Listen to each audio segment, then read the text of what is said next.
Good morning dears. आई hope कि आप लोग सब बहुत ही अच्छे होंगे, आनंद ले रहे होंगे ज़िंदगी का। तो सभी स्टूडेंट्स से पहले तो मैं सॉरी फील करता हूँ कि मेरे कारण आप लोगों को थोड़ा सा स्ट्रेस देना पड़ा अपनी आई साइट के ऊपर, क्योंकि मेरे पास वाइट बोर्ड था और कुछ लाइट की दिक्कत थी।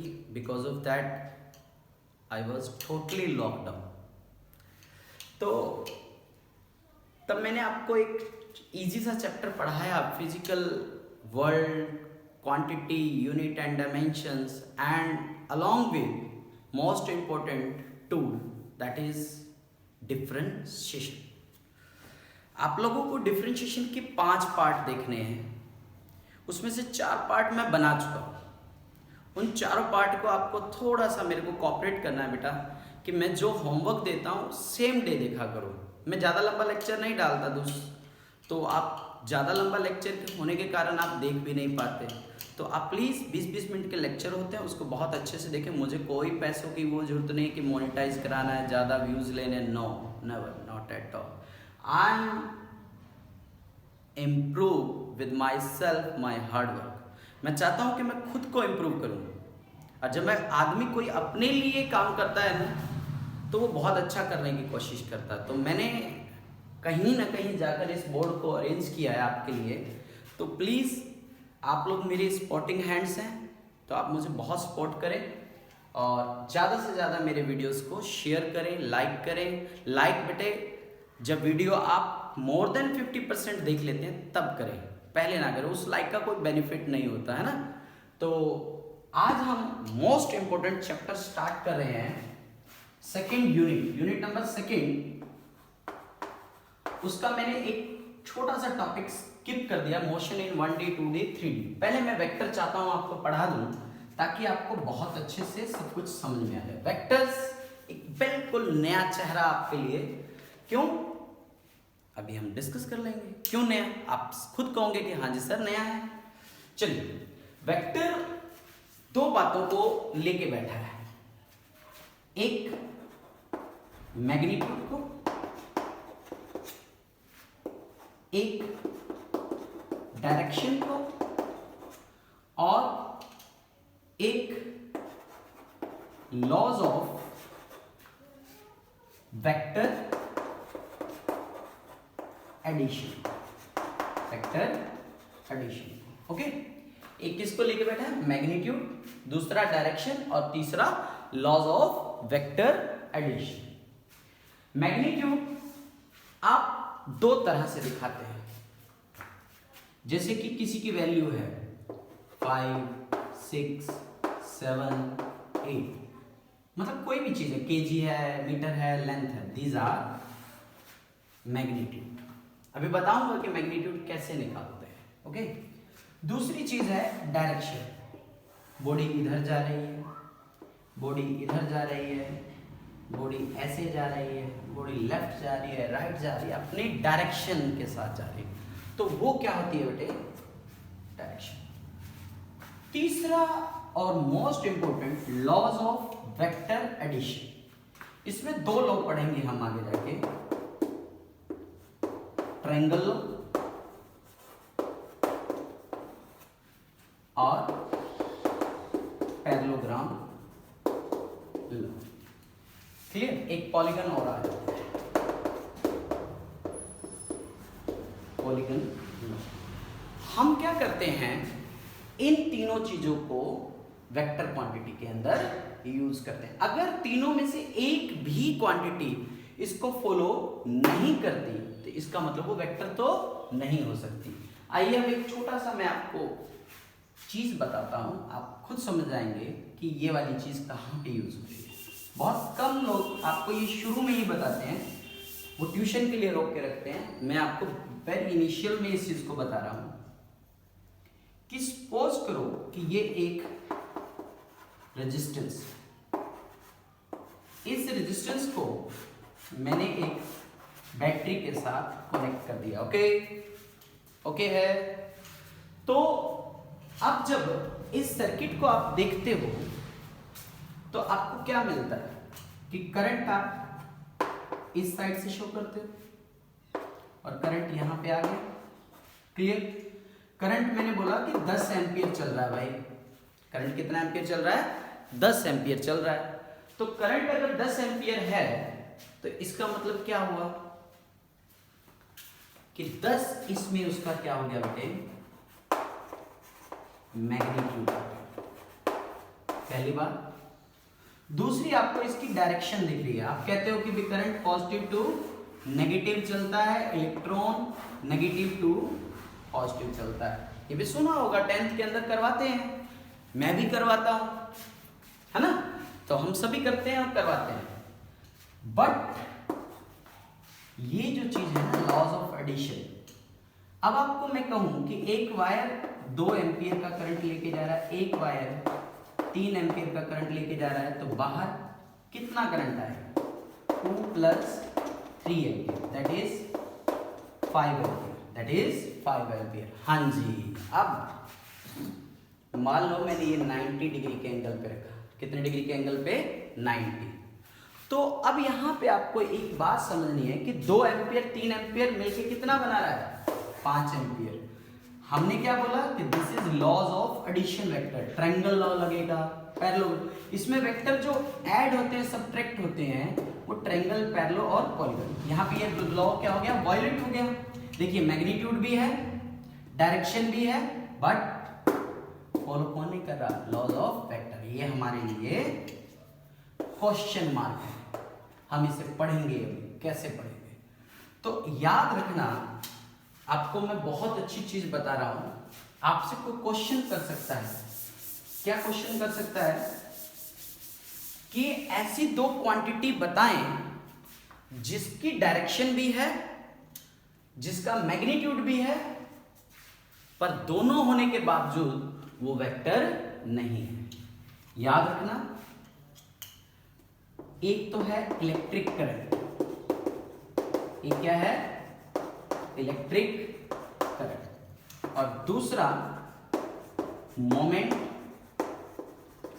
Of inertia. Moment of inertia, ये 2 वर्ड आपको याद रखने हैं कि ये दोनों मैग्नीट्यूड और डायरेक्शन होने के बावजूद भी ये दोनों क्या हैं? वेक्टर नहीं है। फिर क्या है भाई? एक नया वर्ड है, हम आगे जाके पढ़ेंगे, टेंसर क्वांटिटी। इलेक्ट्रिक करंट को किसी किसी बुक में बेटे स्केलर भी लिखा हुआ है। किसी किसी बुक में क्या लिखा हुआ है? स्केलर। तो किसी बुक में स्केलर इसलिए लिखा हुआ है कि अगर मान लो आपके पास एमसीक्यूज कर रहे हो, ऑप्शन दे दिया कि electric current is a vector, scalar, tensor और नन ऑफ द अबव। अगर स्केलर और टेंसर 2 दिए हुए हैं तो आप लगाओगे बेटे टेंसर। ये क्यों है वो हम आगे पढ़ेंगे। अगर मान लो ऐसे दे दिया vector, scalar, both A and B और कोई भी नहीं, तो आप फिर क्या लगाओगे? स्केलर। अगर टेंसर है तो टेंसर है, अगर टेंसर नहीं है ऑप्शन में तो फिर आप किसको लगाएंगे?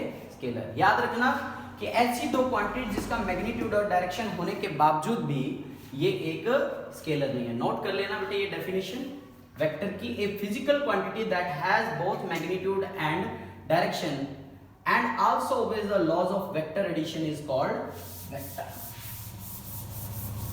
आई होप कि वेक्टर के बारे में कुछ ज्ञान हुआ। चलो अब इसके बारे में जब चर्चा चली है तो इसको चर्चा को हम कंप्लीट भी करेंगे, है ना? तो इसको आप एक बात बताइए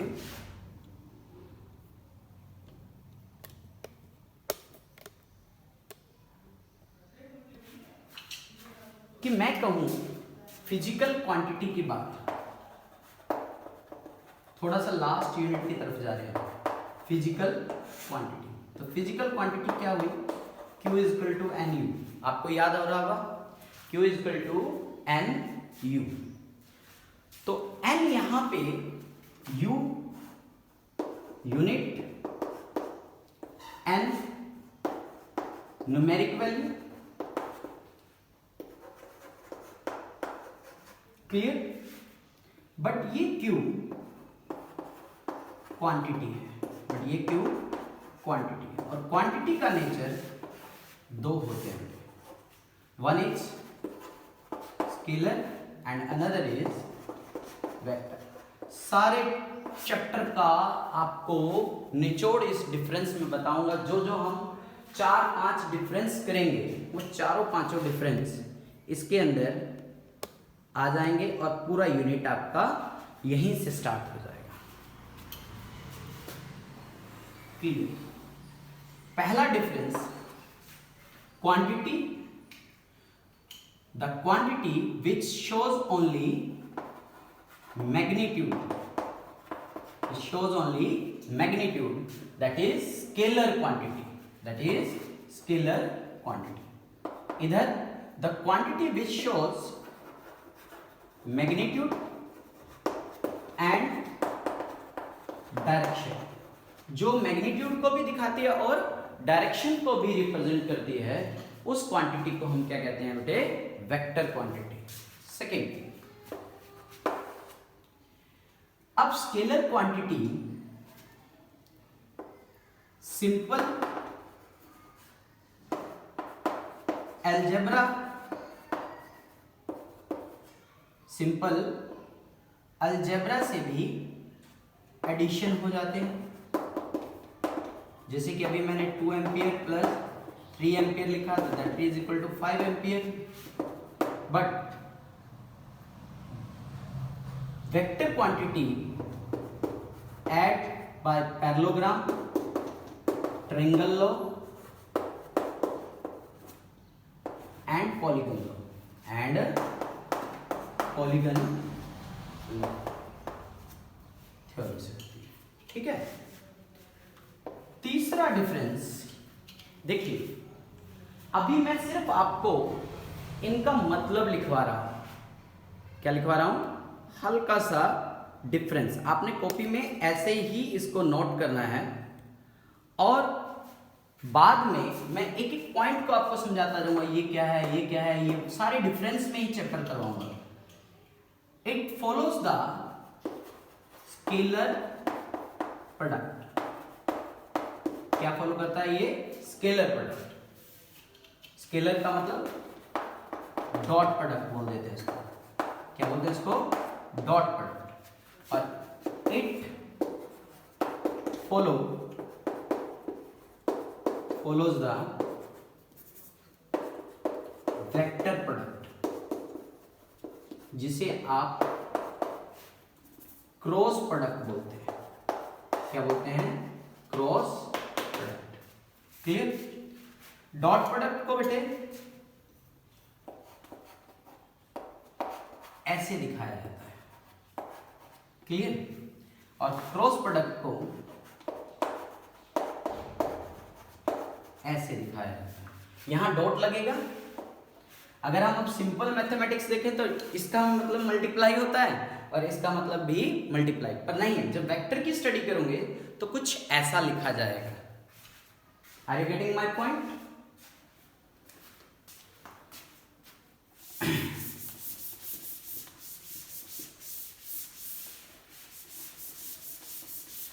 फोर्थ डिफरेंस जो आपको मैं बता रहा हूं उसको आप अच्छे से समझेंगे।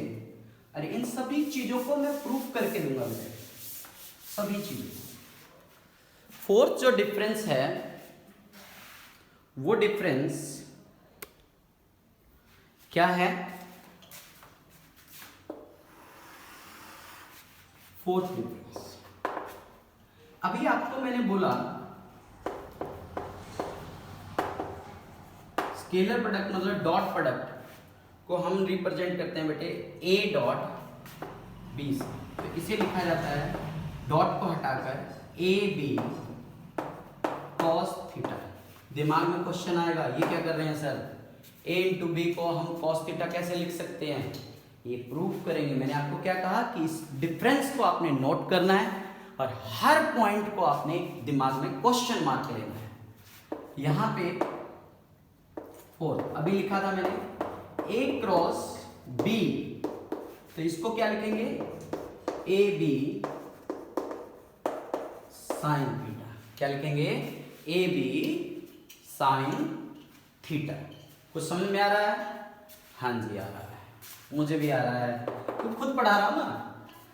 हलवाई को अपनी मिठाई क्या लगती है, अच्छी लगती है, पर उसको टेस्ट नहीं करता होता। आपने बताना है कि सर ये सही है या गलत है। ओके, फिफ्थ कुछ एग्जांपल्स बताता हूं।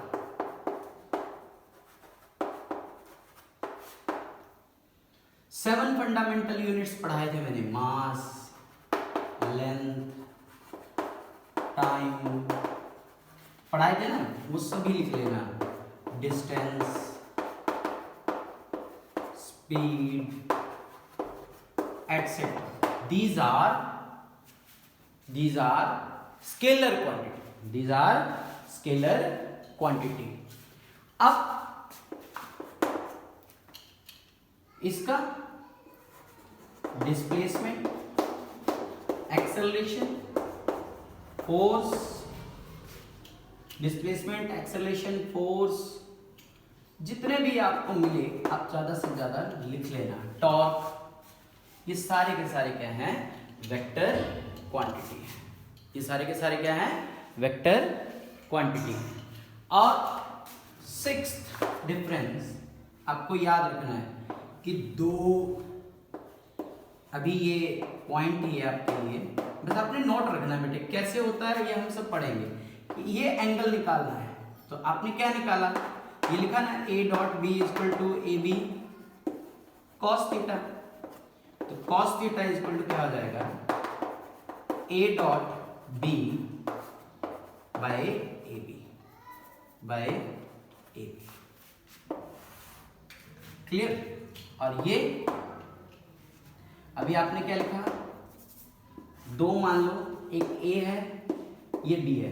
अभी ये ए और बी क्या है, प्लेन है, एक पॉइंट है, क्या है, ये हम सब डिफाइन करेंगे। अभी मैं आपके दिमाग में सिर्फ और सिर्फ क्वेश्चन मेंटेन कर रहा हूं कि एक्चुअली में वेक्टर है क्या और वेक्टर हमें पढ़ना क्यों जरूरी है। देखिए, ए क्रॉस बी आपने पढ़ा is equal to A B sine theta. तो साइन थीटा मतलब ये वाला एंगल निकालना सिखा रहा हूं। जब आप वेक्टर पढ़ेंगे तो साइन थीटा, स्केलर पढ़ेंगे तो कॉस थीटा। कहां से आता है ये हमारे दिल में, दिमाग में क्वेश्चन रहना चाहिए। ए क्रॉस बी ओवर में ये इसके पीछे। Clear. And the last difference, seventh difference बेटे, वेक्टर में आपको ऐसी ऐसी चीजें कराऊंगा कि आप लोग याद करेंगे कि भी हाँ भी कोई संजीव सर हमें मिले थे। मैं कहूं कि एक स्केलर क्वांटिटी को रिप्रेजेंट करना है, उसको ए से, मान लो कोई क्वांटिटी है वो ए है, ये कोई क्वांटिटी है वो ए है, उसको स्केलर में भी दिखाना है और वेक्टर में भी दिखाना है। तो उसको दिखाने का तरीका या तो ऐसे दिखाएं, या ये एरो, अभी एरो समझाऊंगा क्या होता है। ये एरो और ये दो पैरेलल लाइन, ये दो पैरेलल लाइन, इन दो पैरेलल लाइन का नेम होता है बेटे मैग्नीट्यूड। क्या होता है, मैग्नीट्यूड। और अगर आपको वेक्टर क्वांटिटी दिखानी है तो वेक्टर क्वांटिटी ए और उसके ऊपर एरो, फिर मॉडुलस नहीं लगेगा। अगर आप कह रहे हो कि ये क्वांटिटी वेक्टर है तो सीधा उसके ऊपर एरो। अगर आप कहो कि वो क्वांटिटी स्केलर है, या तो ऐसे दिखा दो या ऐसे दिखा दो। ओके, अभी हम पढ़ेंगे इसके बारे में। क्लियर। ये 7 के 7 आपके डिफरेंस। अब हम इन 7 डिफरेंस के ऊपर अब चर्चा, अब ये मतलब 7 मतलब 14 पॉइंट्स हो गए ना, ये 14 पॉइंट्स आपके लिए क्या बन जाएगा, अब एक चैप्टर बन जाएगा। चलिए,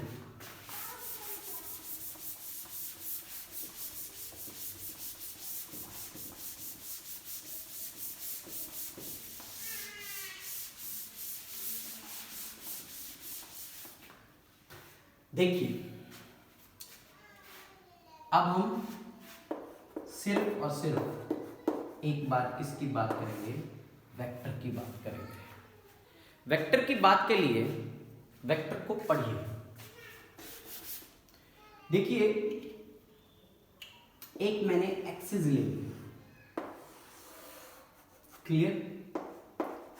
this axis X Y, X dash Y dash. Okay, मैंने एक पॉइंट ले लिया यहाँ पे P1, एक पॉइंट यहाँ ले लिया बेटे P2। ओके, अब इस पॉइंट को अगर यहां से देखो तो एक x1 मिल जाएगा बेटे, और यहां से देखो तो क्या मिल जाएगा y। फिर यहां से देखो तो ये x2, और यहां से देखो तो क्या मिल जाएगा y। जो मैंने ये पॉइंट दिखाए, जिस पॉइंट से इसका मैंने डिस्टेंस लिया, उस डिस्टेंस को मैं मेंटेन कर रहा हूं एक नेम से R1, और इसको क्या मेंटेन कर रहा हूं मैं R2। तो ये पॉइंट हुआ O, जिसे आप लोग क्या बोलते हो ओरिजिन। क्या बोलते हो ओरिजिन। ये R1 और ये क्या हुआ R2। तो यहां पे OP1 and OP2, this is position vector, this is position vector. ये P से यहां तक गया, P से O से P1 तक गया, और P1 से P2 तक गया। तो जो P1 एंड P2 है, P1 और P2 है, that is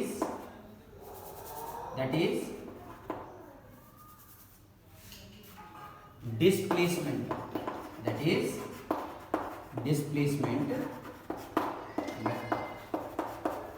are you getting my point? Represent करना बता रहा हूं अभी है क्या। अब मैंने कहा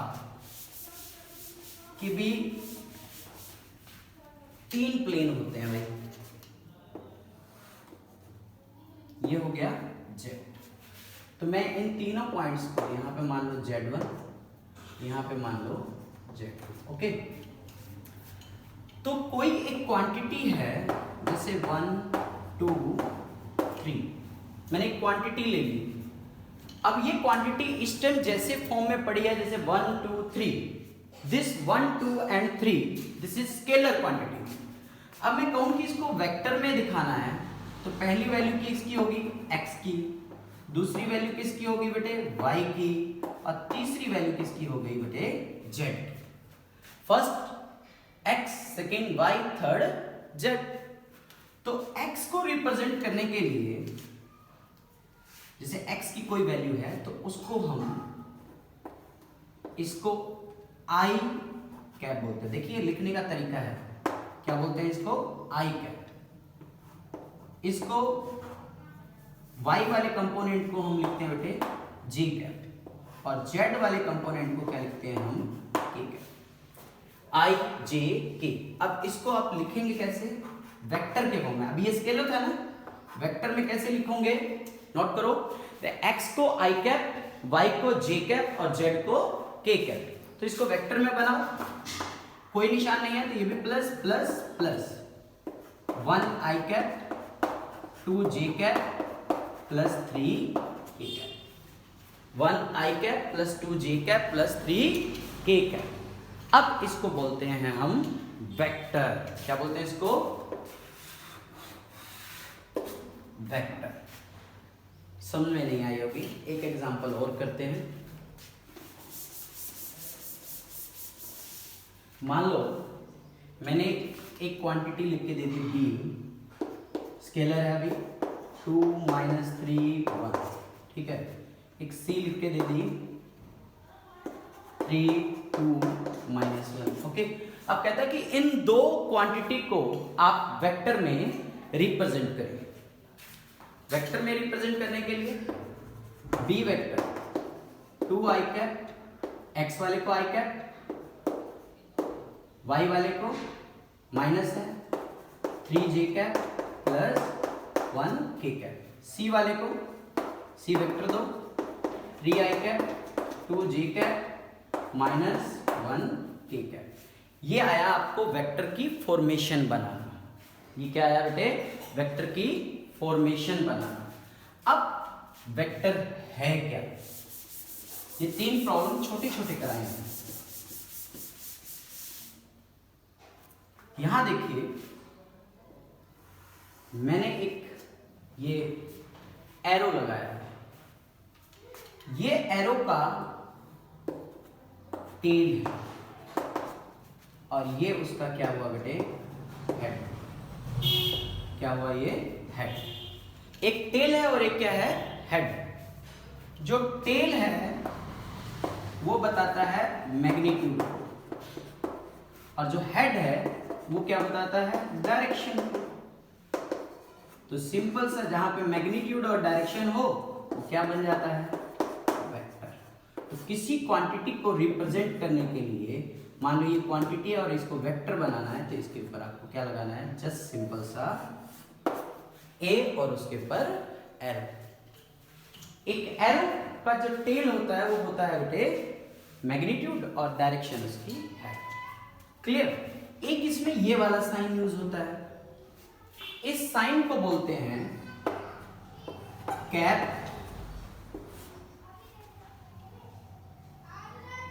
हेड, कैप हेड। और ये बेटे बीच में जो आलू ले, गोभी ले, टिंडे ले, कुछ भी बोल रहा है ना, ये उसका क्या होता है, जो भौमिया क्या करता है, या यो हनी सिंह रैप करता है ना, वो अपने लेक्चर का रैप हो रहा है साथ साथ, ध्यान से सुनते जाइए। कैप, हेड और एक और बोलते हैं बेटे, ध्यान नहीं आ रहा, चलो आप इतना ही याद रखो, एक कैप और एक हेड बोलते हैं ना। जैसे कि मैंने कहा कि x को i के साथ, y को j के साथ और z को k के साथ, तो इसके ऊपर क्या लगता है बेटे, कैप। क्या लगता है, कैप। क्लियर। x का i कैप, y का j कैप और z का k कैप। अब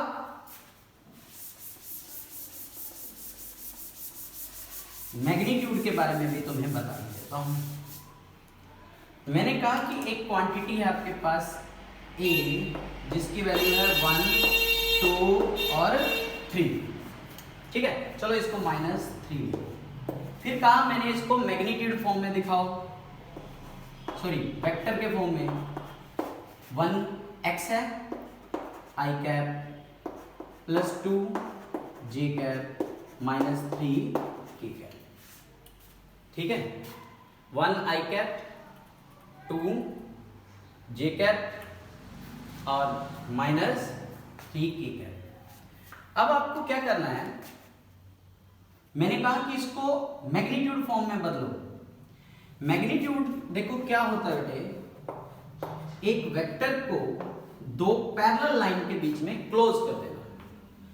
इस पैरेलल लाइन का मतलब क्या होता है, मैग्नीट्यूड। इसमें से कोई पॉजिटिव वैल्यू बाहर आती है तो वो पॉजिटिव रहेगी, अगर इसमें से कोई नेगेटिव वैल्यू बाहर आती है तो वो भी क्या हो जाएगी, पॉजिटिव हो जाएगी। समझ आ रहा है, 2 पैरेलल लाइन के बीच में अगर कोई पॉजिटिव वैल्यू है तो वो हो जाएगी पॉजिटिव, अगर कोई माइनस आ रही है, माइनस वाली वैल्यू बाहर आ रही है तो वो क्या हो जाएगी, पॉजिटिव। क्लियर, मतलब आना कुल मिला के positive.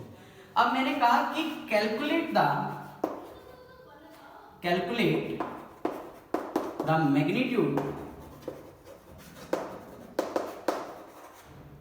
Magnitude of this vector. Clear. तो ए वेक्टर मैग्नीट्यूड, इसके कोफिशिएंट उठाने बेटे, इसका कोफिशिएंट हो गया 1 का स्क्वायर, इसका कोफिशिएंट 2 का स्क्वायर, इसका कोफिशिएंट -3 का स्क्वायर। 1 का स्क्वायर प्लस 2 का स्क्वायर प्लस इसका -3 है तो माइनस का। क्लियर। 1 का स्क्वायर क्या हो जाएगा बेटे, 1, 2 का स्क्वायर 4 और -3 का स्क्वायर कितना हो जाएगा, 9। -3 का स्क्वायर कितना हो जाएगा, 9। तो 1 + 4 + 9 कितना हो गया बेटे, 14, √14। अब आप इसे ऐसे लिखो या ऐसे। ये क्या दिखा रहा है, सिर्फ और सिर्फ मैग्नीट्यूड। क्या दिखा रहा है, मैग्नीट्यूड। मैग्नीट्यूड। तो समझ में आया? क्लियर? ये हुआ मैग्नीट्यूड। और जो सिर्फ और सिर्फ मैग्नीट्यूड दिखाता है वो क्या होता है? क्या होता है? स्केलर। क्या होता है? स्केलर। ठीक है, आज हम इतना ही करेंगे और आई होप कि आज आपको बहुत अच्छे से समझ में आया होगा और आप लोग इसे अच्छे से कर भी लेंगे। Thank you very much. और लेक्चर को आप पूरा देखने के बाद ही सब्सक्राइब करें। अगर कोई अच्छा पॉइंट लगे तो जरूर कमेंट और कॉम्प्लीमेंट में दें। Thank you very much. Note कर लीजिए।